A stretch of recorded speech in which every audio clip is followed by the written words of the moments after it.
Assalamualaikum warahmatullahi wabarakatuh. Perkenalkan, nama saya Ella Satriani Yusuf, NIM B1D1191025, kelas 2019A, jurusan D4 Teknologi Laboratorium Medis, Universitas Megaraski Makassar. Baik, di sini saya akan mempresentasikan tentang gangguan fungsi pada pankreas. Nah, di sini ada pokok pembahasan yang akan kita bahas secara umum. Yang pertama, fungsi pankreas. Kemudian yang kedua, metode pemeriksaan. Kemudian yang ketiga, fotometer. Dan yang keempat, interpretasi hasil. Nah, seperti yang kita ketahui bahwa pankreas merupakan salah satu organ di dalam sistem pencernaan manusia. Nah, secara umum, fungsi pankreas dalam tubuh itu adalah memproduksi hormon dan enzim untuk menghancurkan makanan di dalam perut. Nah, pankreas ini berada di belakang rongga perut dengan panjang 18-25 cm dan memiliki bentuk memanjang dan menyerupai seperti ikan. Nah, ada fungsi pankreas. Nah, di fungsi pankreas ini memiliki dua fungsi. Yang pertama, fungsi endokrin. Nah, fungsi endokrin ini, fungsi kelenjar pada pankreas adalah mengeluarkan hormon, yaitu hormon insulin dan hormon glukagon. Nah, kedua hormon ini berperan dalam mengatur kadar glukosa di dalam darah. Dan pada hormon endokrin ini terdapat hormon insulin akan mengikat glukosa dari darah untuk dibawa ke berbagai jaringan di dalam tubuh agar bisa kita gunakan untuk sebagai energi. Nah, hormon insulin ini penting bagi hati karena membantu hati menyerap glukosa dan menyimpannya sebagai glukagon. Kemudian glukagon ini berguna sebagai cadangan energi saat tubuh membutuhkan energi, seperti energi eksia. Saat glukosa dalam darah terlalu rendah, hormon glukagon yang akan memecah kembali glikogen di hati menjadi glukosa. Nah, kemudian ada fungsi eksokrin. Nah, fungsi eksokrin ini adalah kelenjar yang mengeluarkan produknya melalui suatu saluran menuju ke permukaan tubuh atau jaringan lain di dalam tubuh. Nah, kelenjar eksokrin ini berupa kelenjar air liur, kelenjar keringat, dan kelenjar saluran cerna. Nah, sebagai kelenjar eksokrin, pankreas menghasilkan enzim pencernaan yang dialirkan ke saluran cerna. Nah, enzim tersebut memiliki fungsinya masing-masing. Misalnya, enzim lipase untuk menguraikan lemak, kemudian kemotripsin dan tripsin untuk mencerna protein, serta amilase untuk menguraikan karbohidrat. Nah, ini adalah gambar dari bentuk eksokrin. Nah, kelenjar eksokrin itu memiliki saluran untuk mengalirkan zat sekresinya ke seluruh tubuh. Kebanyakan dari fungsi eksokrin ini akan menghasilkan enzim, tapi beberapa lainnya menghasilkan cairan non-enzim. Nah, kemudian ada kita perhatikan kelenjar endokrin yang berbentuk bulat. Nah, kelenjar endokrin adalah kelenjar yang penghasil hormon yang tidak memiliki saluran pengalir. Nah, hormon yang dihasilkannya akan disalurkan lewat aliran darah karena sifatnya menumpang. Nah, aliran darah hormon tersebut bisa mencapai sebagian tubuh yang jauh dari lokasi kelenjar tersebut. Nah, kemudian ada pemeriksaan enzim dan lipase. Nah, di sini ada yang disebut dengan amilase. Nah, amilase ini adalah enzim yang berasal dari pankreas, kelenjar ludah, dan hepar. Nah, fungsinya adalah untuk mengubah zat tepung menjadi gula. Kemudian ada lipase. Nah, lipase ini adalah enzim hidrolase yang menguraikan ikatan ester dalam lemak yang terbentuk antara gliserol dan asam lemak rantai panjang. Kedua enzim ini muncul pada aliran darah setelah kerusakan pada bagian pankreas. Kemudian kita memasuki fotometer. Nah, fotometer ini digunakan sebagai pemeriksaan. Nah, kemudian kita memasuki alat fotometer. Nah, alat ini digunakan sebagai pemeriksaan di laboratorium untuk pemeriksaan bagian penyakit yang menyerang pada bagian pankreas. Nah, fotometer ini adalah alat untuk menangkap kekuatan cahaya atau interaksi cahaya. Nah, komponen-komponen fotometer ini hampir sama dengan spektrometer yang meliputi sumber cahaya, yaitu lampu halogen, kemudian filter, tempat sampel atau kuvet, detektor, dan sampel klinis, yaitu serum darah. Nah, kemudian ada prosedur kerja dari alat fotometer ini. Yang pertama, nyalakan alat dengan menekan tombol on atau off yang ada di bagian belakang alat. Kemudian setelah tampil menu utama, lakukan pencucian super dengan cara memasukkan selang pengisap ke dalam wadah yang berisi Aquades dan menekan tuas. Kemudian pilih pengukuran dengan metode. Selanjutnya, masukkan nomor metode yang sesuai dengan nomor pemeriksaan yang akan dilakukan.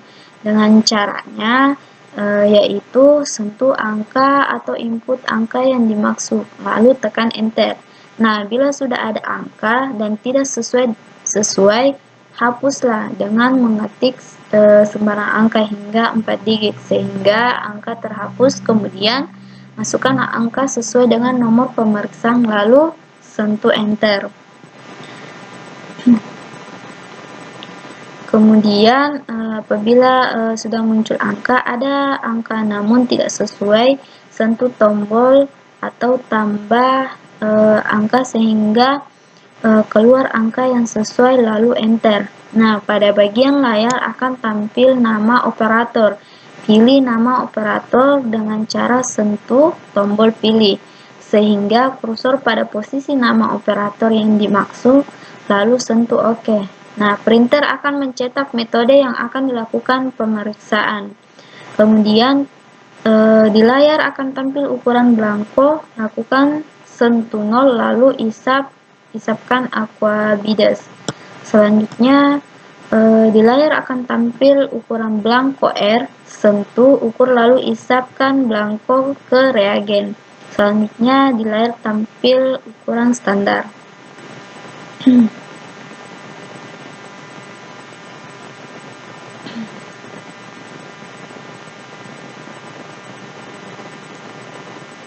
Nah, di sini saya mengambil contoh pemeriksaan laboratorium penyakit yang menyerang pankreas, yaitu pemeriksaan amilase dan lipase.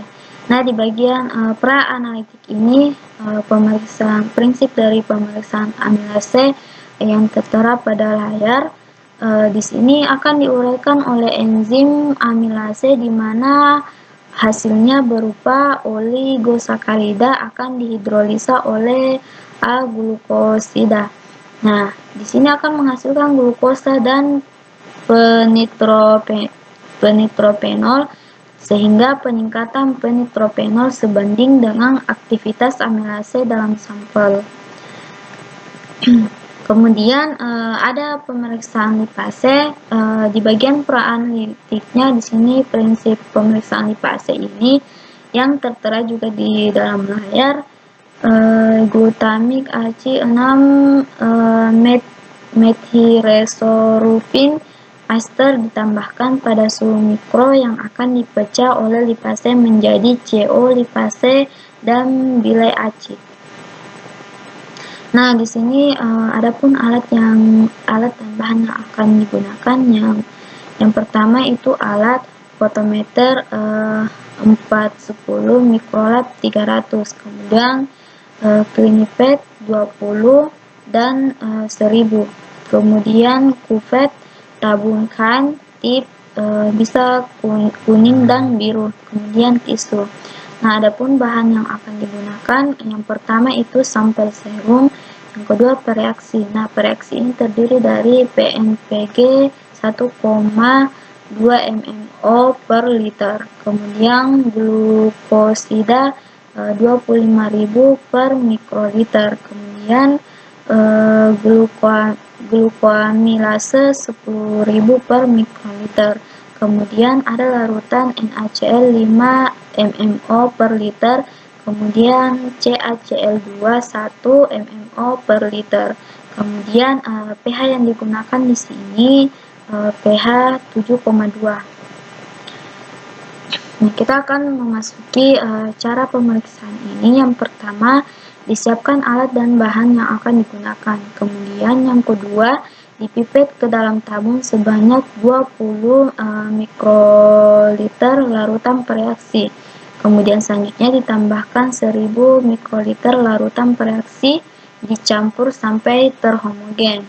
Selanjutnya itu diinkubasi selama 1 menit dan dibaca pada fotometer Clinophone 410 atau Microlab 300 dengan program kinetik K20 atau K60 sehingga pada panjang gelombang 0,5 nm. Nah, kita memasuki pada pasca analitik. Nah, nilai rujukan pada amilase itu 300 sampai 170 U atau I. Kemudian pada wanita hamil ini sedikit meningkat. Kemudian pada anak tidak biasa dilakukan. Nah, maksudnya ini pemeriksaan ini jarang dilakukan pada usia balita atau anak. Kemudian pada lansia agak meningkat dibandingkan yang didapat pada orang dewasa. Kemudian nilai rujukan pada lipase dewasa itu 14 sampai 250 per U atau L. Kemudian pada bayi 9 sampai 105 pada suhu 37 derajat Celcius. Nah, pada anak bisa sampai 20 sampai 136 pada suhu, dan suhunya ini sama 37 derajat Celcius. Nah, nilainya bervariasi di setiap pemeriksaan laboratorium pada nilai rujukan lipase. Nah, ini salah satu contoh interpretasi hasil pada pemeriksaan laboratorium amilase dan lipase. Baik, adapun kesimpulan dari hasil presentasi saya, pankreas yang terletak tepat di bawah hati adalah kelenjar endokrin yang bertanggung jawab untuk membuat enzim pencernaan dan hormon yang penting yang membantu mengurangi kadar gula dalam darah Anda.